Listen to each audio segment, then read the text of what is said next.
Hello, Easton, and welcome to the Rabbi's Roundtable. I'm Rabbi Peter Hyman, Rabbi at Temple B'nai Israel, and this is the June session of the Rabbi's Roundtable. I'm glad you're here. I have today three very close friends, dear friends, and community leaders. I will start by introducing Reverend Sue Browning. Reverend Sue Browning is the Reverend at the UU Church in Easton and also in Chestertown. Sue, thank you for taking the time to be with us and to talk about this. Our second guest, Reverend Dr. William Wallace, and Dr. Wallace is the clergy boss at the United Methodist Church in St. Michael's, and someday I'm going to get to be the clergy boss here, but I'll let you know when that happens. And our third guest is no stranger to the Rabbi's Roundtable, Richard Potter. And many of you know that Richard is president of the NAACP. And thank you all for taking the time to come and to be on the Rabbi's Roundtable. There's much to discuss. And just to set up the conversation, I thought that our rally and our gathering in Oxford was impressive, poignant, successful, and communicated a powerful message. I was pleased that we had as many people there as we did. I know there were two other such gatherings in Easton, but they were on days that I couldn't participate. Maybe you can talk about those as well, and as you discussed. But I wanted to continue the conversation because I think we are at a time and in a place where not just to discuss is important, but to define action steps and to motivate people to move towards those and take that action.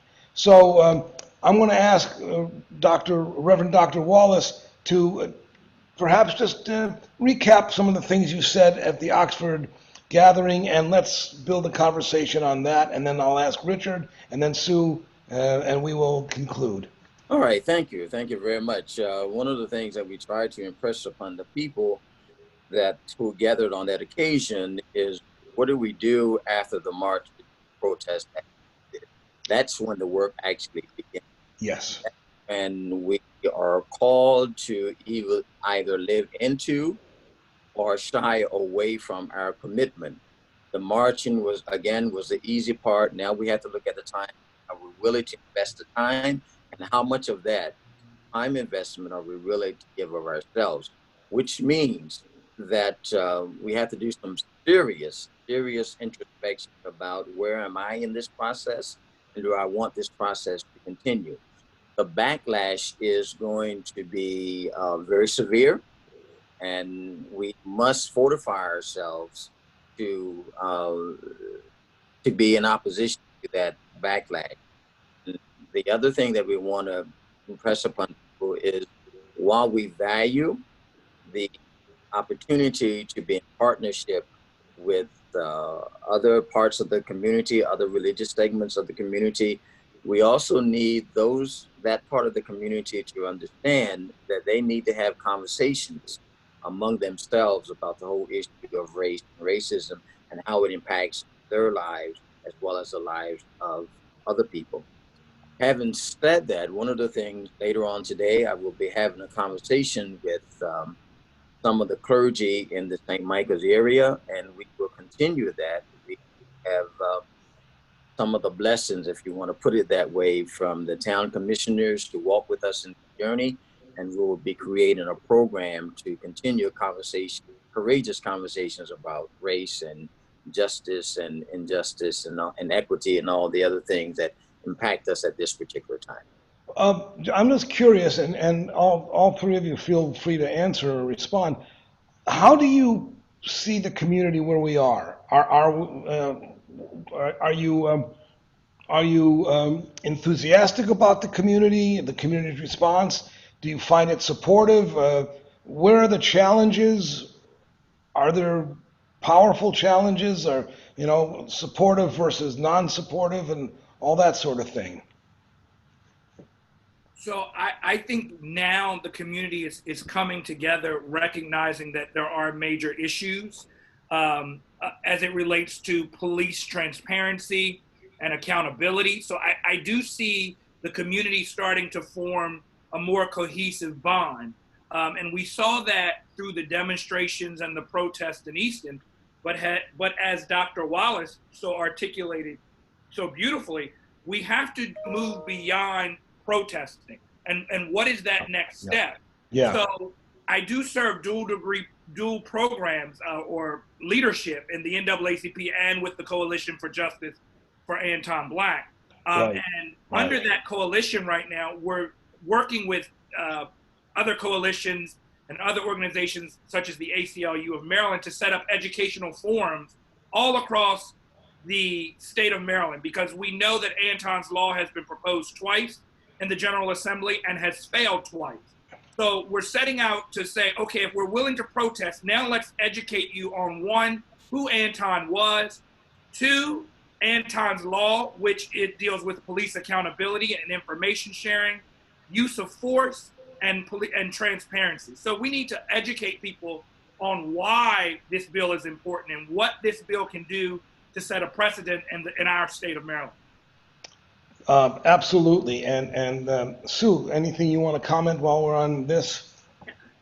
Well, you know, as a Unitarian Universalist minister, I come from folks that are often at protests, often at vigils.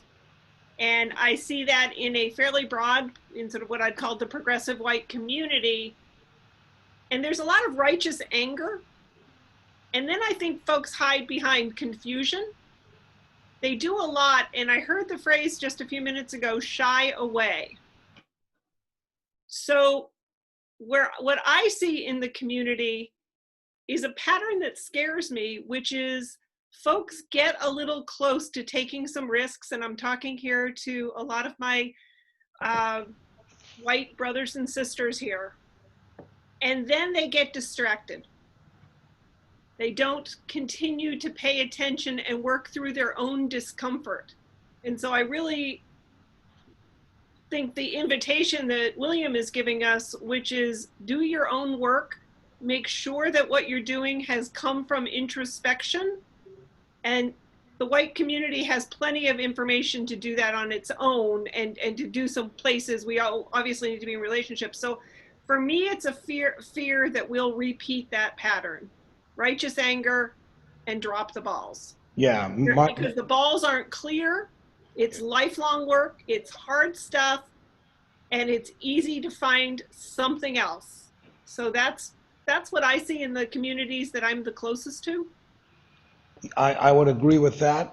It's good intentions and nice words, but you know, action needs to provide a foundation for those words. William, where do you see us going next? And what not what do you need, but what do we need to do? I think we need to understand that, because a word that keeps floating around and in media and even in our individual conversations is new normal, but yet we have not yet defined what that new normal is. That new normal, for me, means we can't do business as usual. When we begin to talk about justice issues, equity, transparency, and things of this nature, that means that the previous system that has perpetuated and been in place for eons has to become different than what it was before. And I think that's where people will become a little uncomfortable, well, a lot uncomfortable, because that requires a rearrangement of what has already been in place, what we've been accustomed to. And I think we as a faith community, regardless of what our religious or Christian affiliation may be, as a community, we need to have some conversation about where is God in the midst of this? How is God calling us to live out our obligation as the community of faith? What do we need?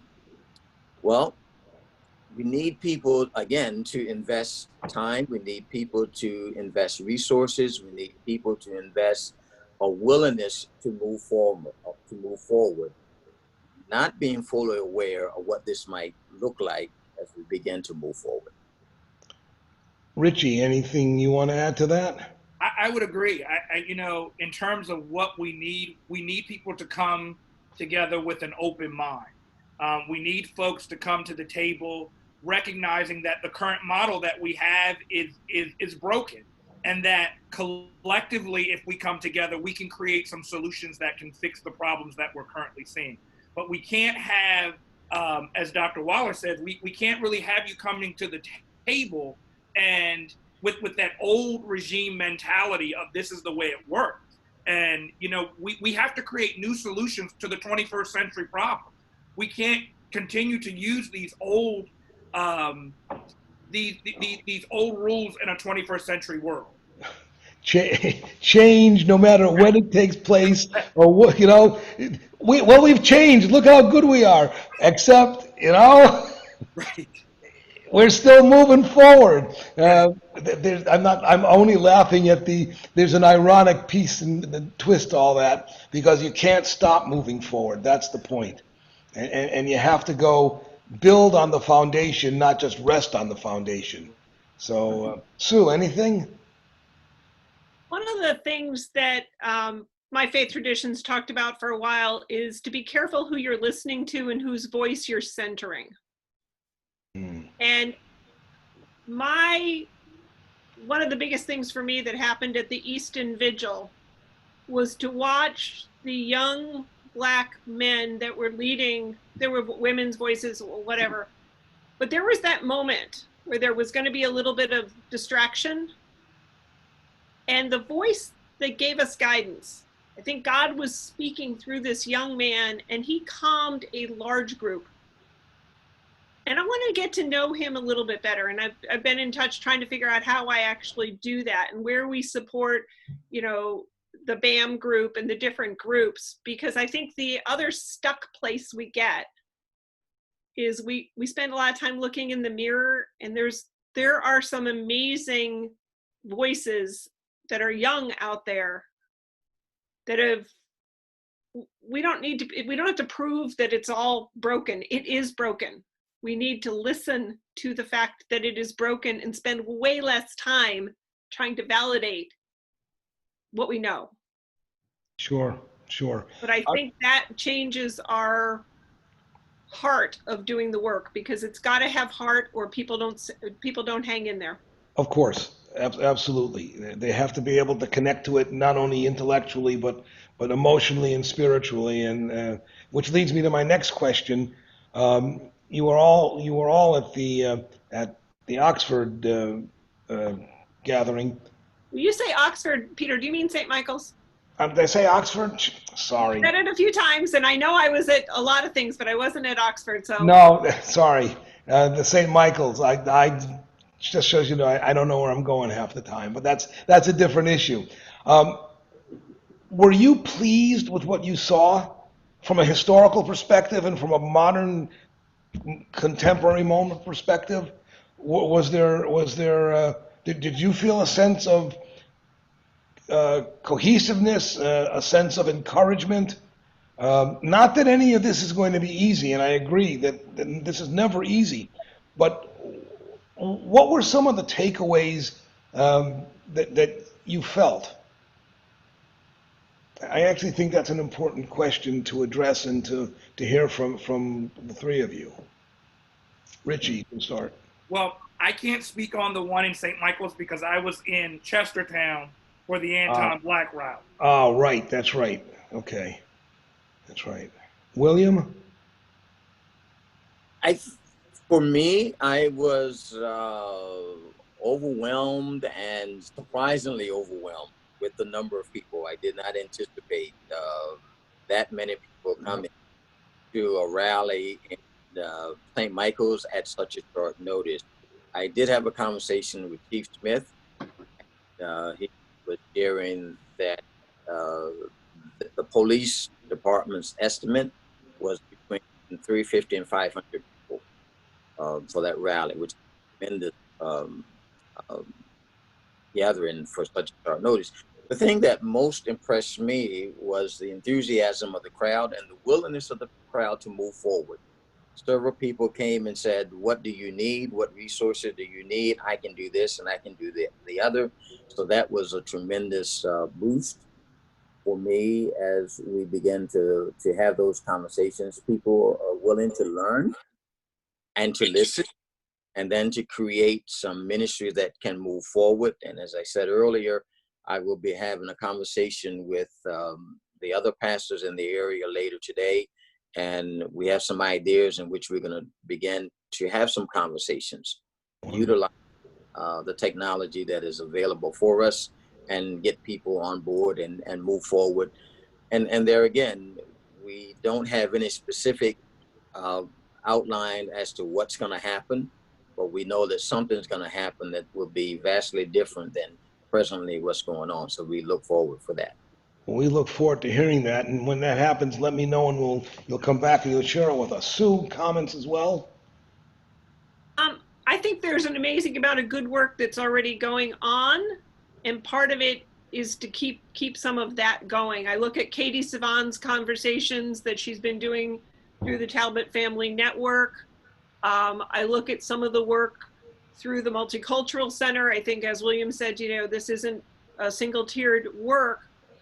So I think partnerships are important, and sometimes we have to start something new, but sometimes we need to look at where there are pockets of energy and share in the leadership or get behind leadership that's already moving forward.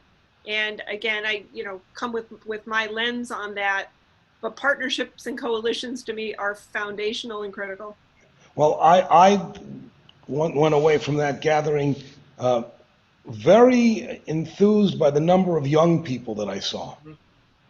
And I have to tell you, being young in the 60s and experiencing the subsequent decades, I was very encouraged by that. And to me, it communicated a message that I had not heard before. Maybe that shows you my own narrowness, but that the young people are aware, concerned, and willing to act. And that was very inspirational to me, actually. I felt good about it. Not that the work is easy, not that the work is over, but that there's a whole group of young folk out there willing to take the mantle and move it forward. So I was encouraged by that. So the real question is defining the next steps and really working towards that in a way that produces quantifiable outcomes. And I'm anxious to see that and participate in that as I can, because it's necessary for the community.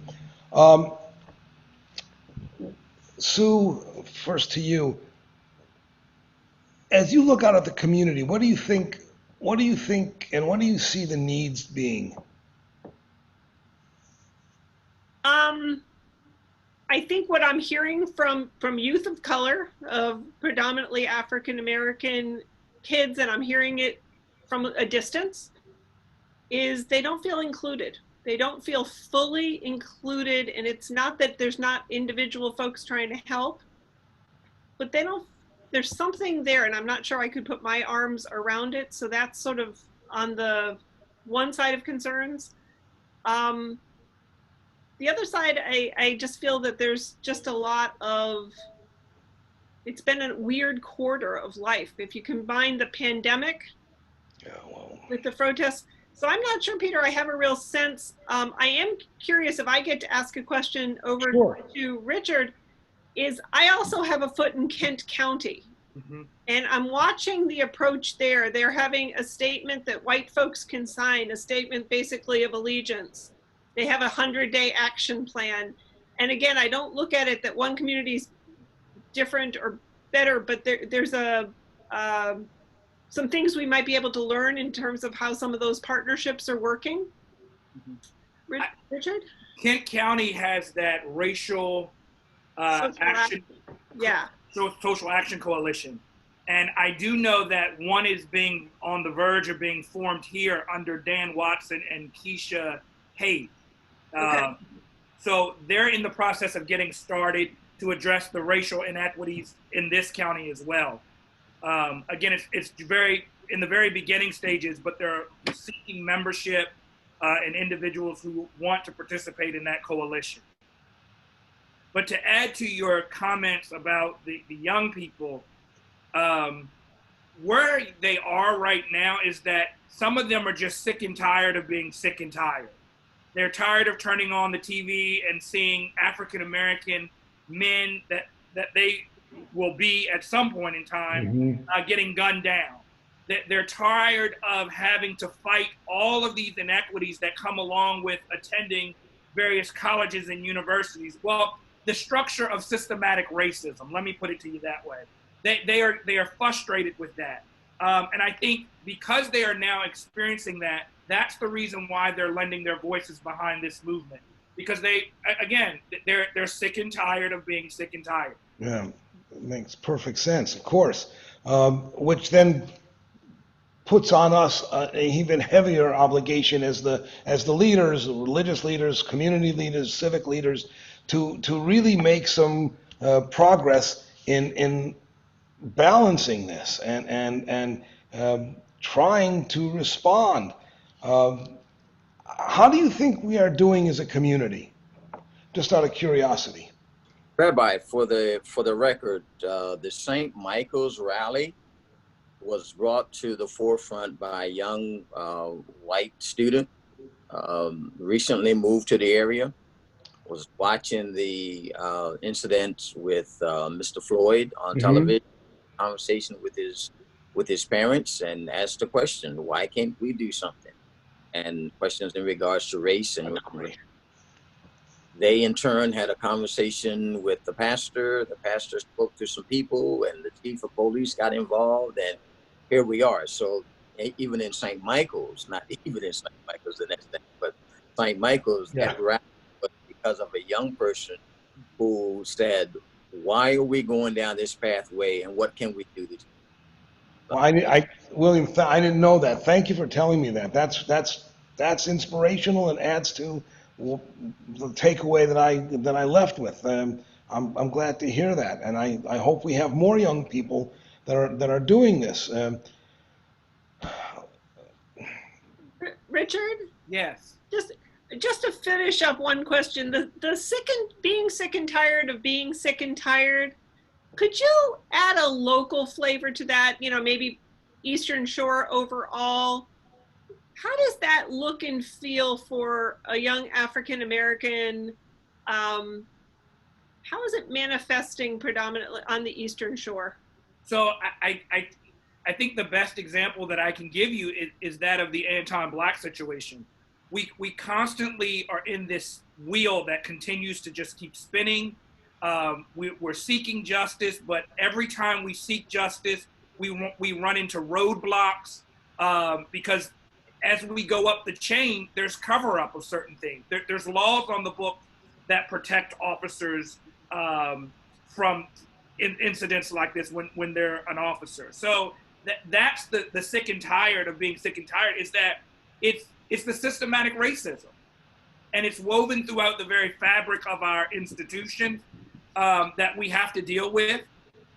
It's within the policies, it's within our hiring practices, it's through everything. And unfortunately, the young folks, they don't realize it until they run directly into it. So it's a brick wall that they hit. And then they're questioning why, and then they're referring back to people like myself for questions and solutions. And then as you walk them through it and through that process, they then start to see the racism that's in it. And I think what I'm hearing from that, and Anton Black brought it home in a unique way, is the Eastern Shore is not immune from it, or not that much different. It may be different in other ways than the Western Shore. Could you comment a little bit how it's manifesting in rural area, in this type of a rural area? So I think because of the rural areas are more, I would say the Western Shore, they get a lot more publicity than what we get over in rural areas. So there's opportunities for things to slide under the table. Just like the hiring of Officer Webster.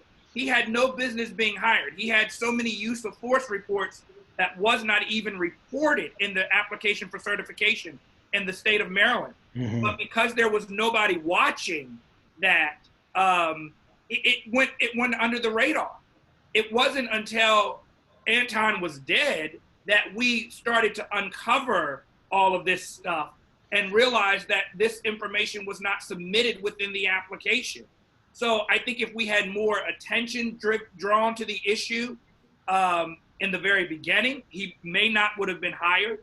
These were the things that were left off the table during the hiring discussion of Webster. It's unfortunate that we don't have reporters over here that are willing to do the investigative reporting like we do in Baltimore and get to the root cause of things.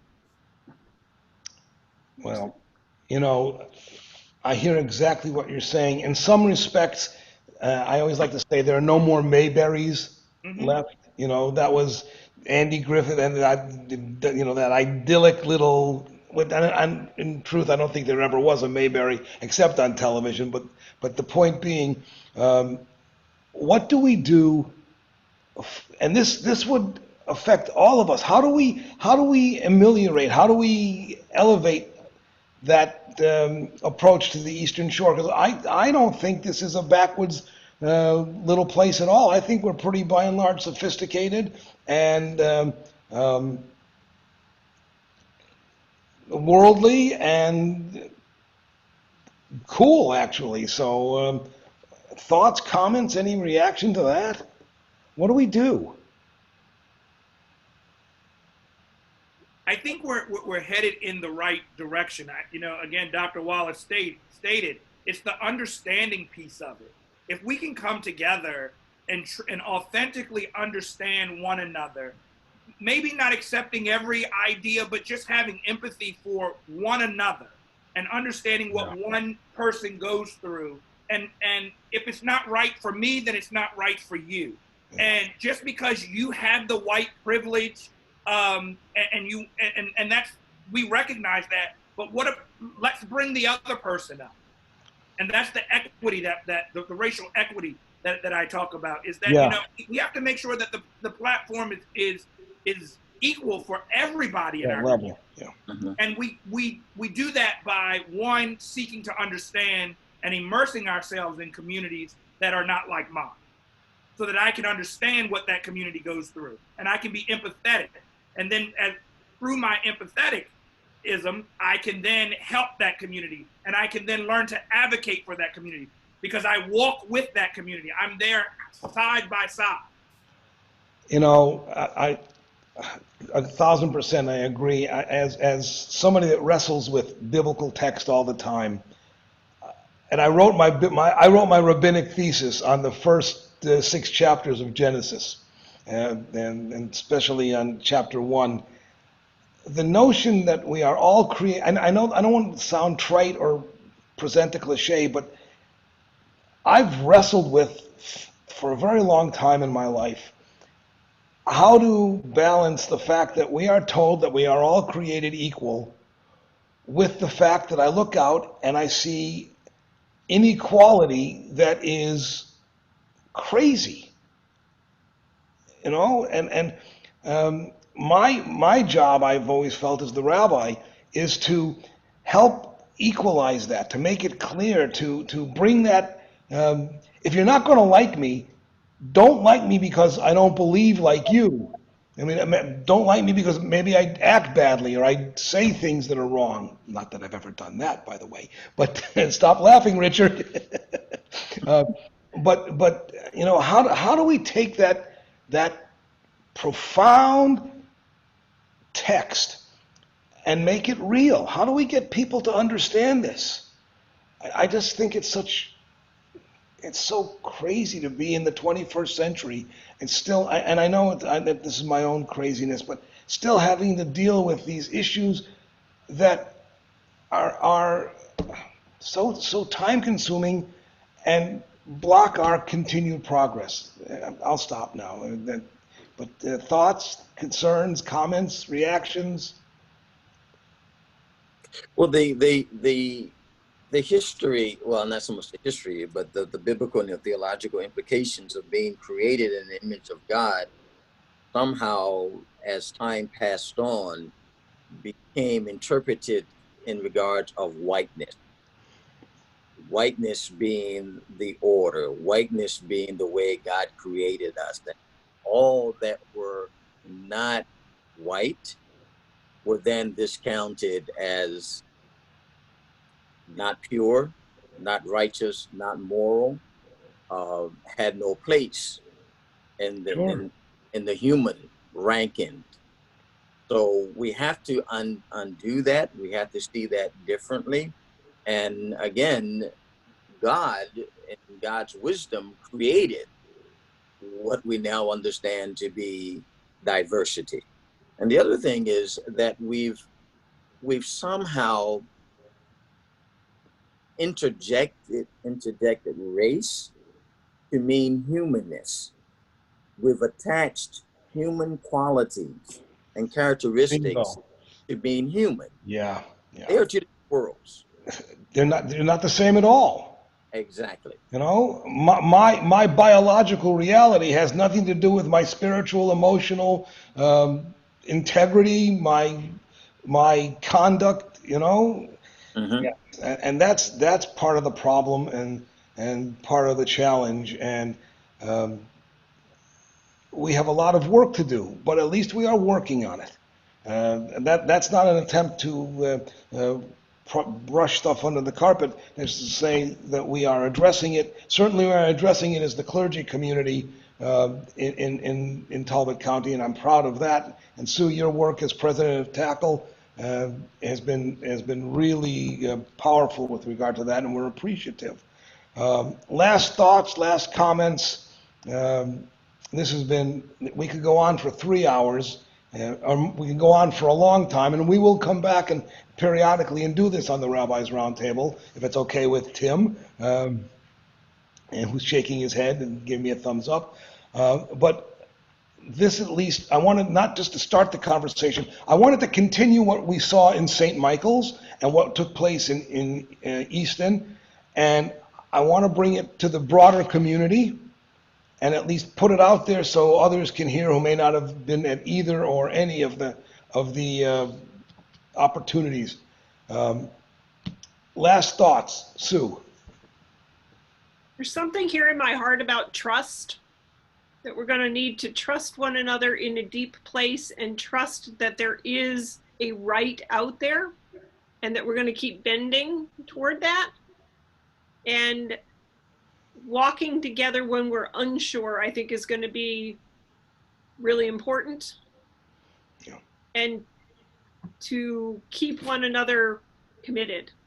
And I think that might be one of the little slices I can play, whether it's, monthly check-ins or something which says we've got some prayer and we've got accountability. So we're going to have to trust something bigger than ourselves to get through this. Absolutely. Reverend Wallace. One of the things that often I would notice when my family would gather is my mom's reaction.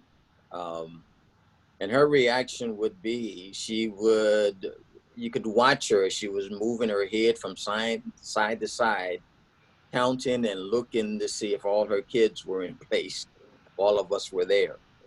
And if one of us was not there, she questioned all of us. Why isn't your brother here? Why isn't your sister here?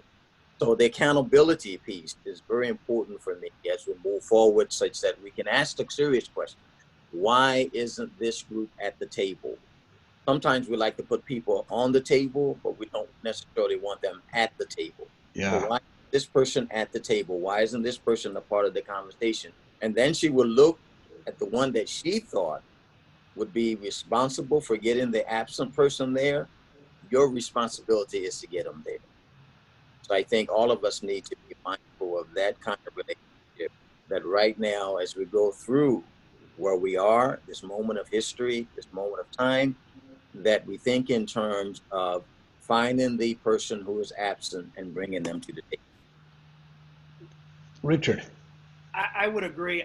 Just to summate the entire conversation, it's about the understanding, it's about the accountability, and it's about our beloved community. It's about walking together, Yep. understanding together, holding each other accountable as we go through this process.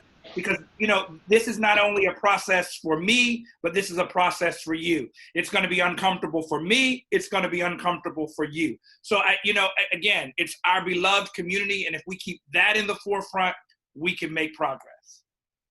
So true. I want to thank Reverend Sue Browning, Dr. William Wallace, and Richard Potter for joining me at what will be the first of a number of conversations on where we are as a community and racism and how we come together and what our next steps are. I really appreciate your time. This was an important and enlightening community. To Tim Wigan and MCTV folk, thank you for allowing us to do this remotely. We pray as a clergy community that COVID-19 will go away soon and that we can get back to normal, please God. Stay well, stay healthy, and stay well. Again, thank you, colleagues, for your time and for your wisdom. You have been seated at the Rabbi's Roundtable. We will see you next time, Easton. Thanks much.